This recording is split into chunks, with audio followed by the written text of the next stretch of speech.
안녕하십니까? 지식과 지혜의 샘터, 역사의 숨결과 문화의 향기가 살아 숨쉬는 이곳에 오신 여러분을 진심으로 환영합니다. 바쁜 일상 속에서 잠시 멈추어 우리 삶의 근원적인 질문에 대해 함께 사색하는 시간을 갖고자 합니다. 오늘 우리가 함께 나눌 이야기는 인류 역사상 가장 큰 영향력을 끼친 한 인물, 예수 그리스도에 관한 것입니다. 특히 예수는 과연 하나님이신가?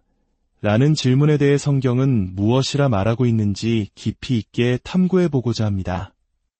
이 여정을 시작하기에 앞서 잠시 마음을 모아 기도하고 싶습니다. 들으시는 모든 분의 마음에 평안과 지혜가 가득하기를 오늘 나누는 이야기를 통해 각자의 삶 속에서 새로운 의미와 희망을 발견하는 축복이 함께하기를 소망합니다. 만약 이 이야기가 여러분의 마음에 울림을 준다면 이 빛을 주변에도 나누어 주십시오. 구독과 공유는 더 많은 이들에게 이 귀한 지혜를 전하는 아름다운 통로가 될 것입니다. 주님의 은총이 여러분과 함께하기를 기원합니다.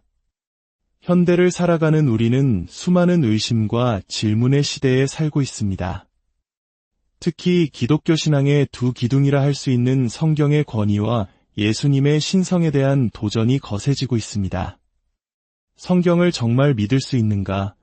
예수가 정말로 하나님인가? 하는 질문들이 세상은 물론 때로는 교회 안에서까지 들려옵니다. 오늘 저는 성경의 말씀을 통해 예수 그리스도께서 바로 하나님이심을 분명하게 증명하고자 합니다. 어떤 존재가 하나님으로 불리기 위해서는 그분만이 가지시는 절대적인 속성들이 있어야 합니다. 신학자들은 이를 하나님의 5가지 신적 속성으로 설명합니다.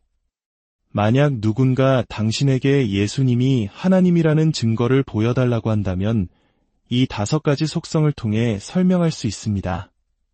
첫 번째 속성은 전능하심입니다. 모든 것을 하실 수 있는 무한한 능력을 의미합니다. 두 번째는 전지하심입니다. 모든 것을 아시는 무한한 지혜와 지식을 뜻합니다. 세 번째는 편재하심입니다. 시간과 공간의 제약을 받지 않으시고 모든 곳에 동시에 존재하시는 능력입니다. 네 번째는 영원하심입니다. 시작도 끝도 없으시며 시간을 초월하여 영원히 존재하시는 분이라는 의미입니다. 5번째는 불변하심입니다. 그 본질과 성품, 약속이 결코 변하지 않으시는 속성입니다. 그렇다면 예수님께서 이 5가지 속성을 모두 가지고 계실까요? 성경은 그렇다고 명확하게 증언합니다. 먼저 예수님의 전능하심에 대해 에베소서 1장 20절부터 23절은 이렇게 기록합니다. 그의 능력이 그리스도 안에서 역사하사 죽은 자들 가운데서 다시 살리시고 하늘에서 자기의 오른편에 앉히사 모든 통치와 권세와 능력과 주권과 이 세상뿐 아니라 오는 세상에 일컫는 모든 이름 위에 뛰어나게 하시고 또 만물을 그의 발 아래에 복종하게 하시고 그를 만물 위에 교회의 머리로 삼으셨느니라.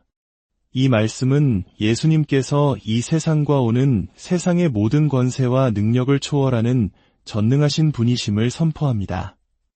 두 번째로 예수님의 전지하심입니다.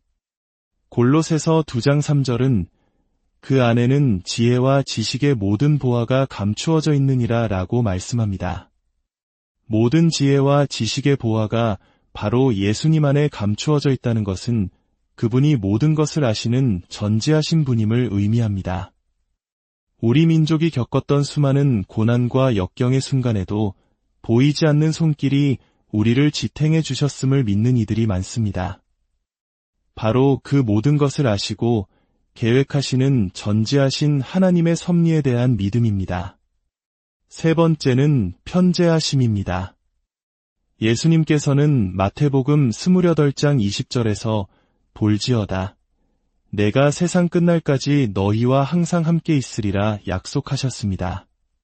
어느 곳에 있든지 두세 사람이 주님의 이름으로 모인 곳에 함께 하시겠다고 약속하신 그분은 모든 곳에 계시는 분입니다.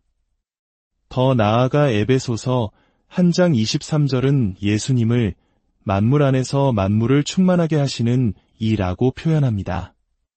그분은 온 우주 만물에 충만하게 거하시는 편재하시는 하나님이십니다. 네 번째로 예수님의 영원하심입니다. 히브리서 13장 8절은 예수 그리스도는 어제나 오늘이나 영원토록 동일하시니라 고 선언합니다. 구약의 미가서 5장 2절은 베들레헴에서 태어나실 메시아에 대해 예언하며 이렇게 말합니다. 그의 근본은 상고에 영원에 있느니라. 아기로 태어나신 예수님의 근본은 창세전 영원부터 계셨던 분이라는 놀라운 증언입니다. 마지막으로 예수님의 불변하심입니다. 히브리서 1장 10절에서 12절은 이렇게 노래합니다. 주여 태초에 주께서 땅에 기초를 두셨으며 하늘도 주의 손으로 지으신 바라. 그것들은 멸망할 것이나 오직 주는 영존할 것이요 그것들은 다 옷과 같이 낡아지리니 의복처럼 갈아입을 것이요 그것들은 변할 것이나 주는 여전하여 연대가 다함이 없으리라. 하늘과 땅 우리가 보는 모든 것은 변하고 사라질지라도 오직 주님은 영원히 변치 않으시는 분임을 강력하게 선포하는 말씀입니다. 이처럼 성경은 예수님께서 하나님만이 가지실 수 있는 5가지 신적 속성을 모두 소유하신 분임을 명확히 증거합니다. 더 나아가 우리는 예수님께서 행하신 7가지 사역을 통해서도 그분의 신성을 확인할 수 있습니다. 이것은 속성과는 다른 오직 하나님만이 하실 수 있는 고유한 역할 또는 권능입니다. 첫 번째 사역은 창조입니다. 오직 하나님만이 창조주이십니다. 두 번째는 보존입니다. 창조된 만물을 붙드시고 유지하시는 일입니다. 세 번째는 죄의 용서입니다. 죄를 사하는 권세는 오직 하나님께만 있습니다. 네 번째는 죽은 자를 살리심입니다. 생명의 주관자이신 하나님만이 죽음을 이기게 하십니다. 다섯 번째는 몸의 변화입니다. 썩어질 육신을 영광스러운 몸으로 변화시키는 능력입니다. 여섯 번째는 만물의 심판입니다. 모든 인류를 공의로 심판하시는 최종 심판주이십니다. 일곱 번째는 영생의 수여입니다. 영원한 생명을 선물로 주실 수 있는 분입니다. 이 7가지 사역 역시 성경은 모두 예수 그리스도의 사역이라고 증언합니다. 첫째, 창조주이신 예수님. 요한복음 1장 3절은 만물이 그로 말미암아 지은 바 되었으니 지은 것이 하나도 그가 없이는 된 것이 없느니라고 말씀합니다. 둘째, 보존자이신 예수님. 히브리서 1장 3절은 그의 능력의 말씀으로 만물을 붙드시며 라고 기록합니다. 이 세상이 질서 속에서 유지되는 것은 바로 예수님의 보존하시는 능력 때문입니다. 셋째, 죄를 사하시는 분. 마가복음 2장에서 예수님은 중풍병자에게 내 죄 사함을 받았느니라 선포하셨습니다.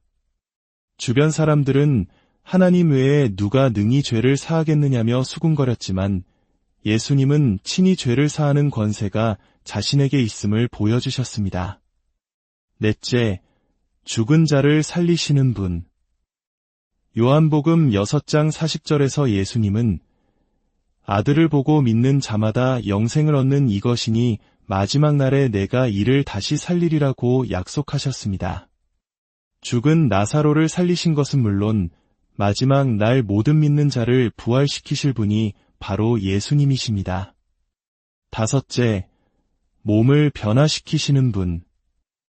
빌립보서 3장 21절은 그는 만물을 자기에게 복종하게 하실 수 있는 자의 역사로 우리의 낮은 몸을 자기 영광의 몸의 형체와 같이 변하게 하시리라고 약속합니다.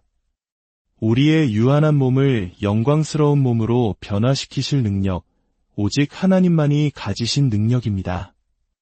여섯째, 만물의 심판자. 디모데후서 4장 1절은 예수님을 살아있는 자와 죽은 자를 심판하실 그리스도 예수라고 부릅니다. 요한복음 5장 22절에서는 아버지께서 아무도 심판하지 아니하시고 심판을 다 아들에게 맡기셨으니 라고 기록되어 있습니다. 최종 심판의 권세가 아들 예수님께 주어졌습니다. 7째, 영생을 주시는 분. 요한복음 10장 28절에서 예수님은 친히 말씀하십니다. 내가 그들에게 영생을 주노니 영원히 멸망하지 아니할 것이요. 요한복음 17장 2절 역시 아버지께서 아들에게 주신 모든 자에게 영생을 주게 하시려고 만민을 다스리는 권세를 아들에게 주셨음이로소이다. 라고 증언합니다.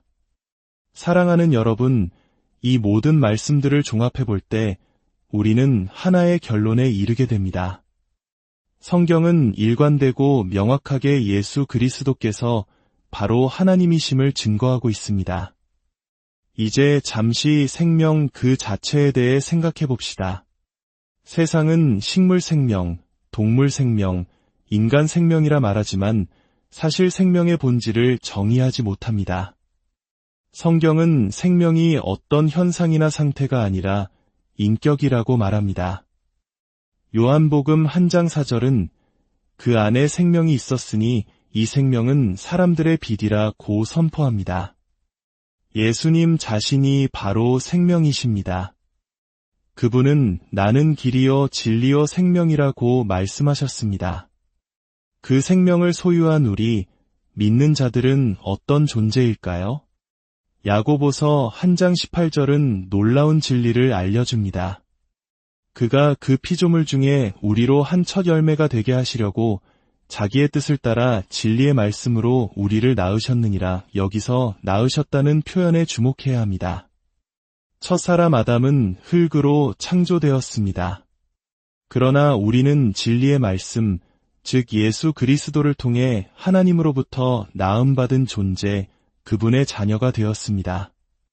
우리는 아담의 후예를 넘어선 새로운 피조물의 첫 열매가 된 것입니다.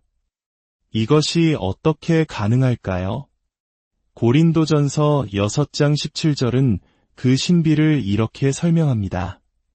주와 합하는 자는 한 영이니라. 잠시 상상해 보십시오. 여기 2개의 물병이 있습니다. 하나는 주님의 영을, 다른 하나는 우리의 영을 상징합니다. 우리가 예수님을 구주로 영접하는 순간 이 두 영은 하나의 잔에 부어져 완벽하게 하나가 됩니다. 이제 어느 것이 원래 누구의 것이었는지 구별할 수 있습니까? 불가능합니다. 이처럼 주와 합한 우리는 그분과 한 영이 되었습니다. 이제 우리의 몸은 더 이상 나만의 것이 아니라 성령이 거하시는 거룩한 성전이 되었습니다.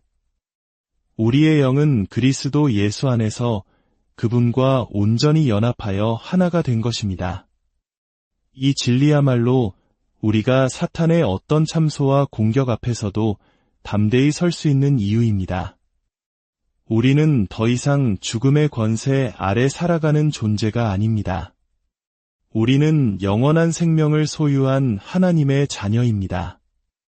오늘 우리는 성경 말씀을 통해 예수 그리스도의 신성에 대한 명확한 증거들을 살펴보았습니다. 이것은 단순한 신학적 지식이 아닙니다. 이것은 우리의 정체성이며 소망의 근거이고 살아갈 힘의 원천입니다. 이 혼란한 세상 속에서 길을 잃고 방황할 때, 나는 누구인가라는 질문 앞에 무너질 때 이 말씀을 기억하십시오. 당신은 전능하시고 전지하시며 영원하시고 불변하시는 하나님, 바로 예수 그리스도와 하나 된 존귀한 존재입니다.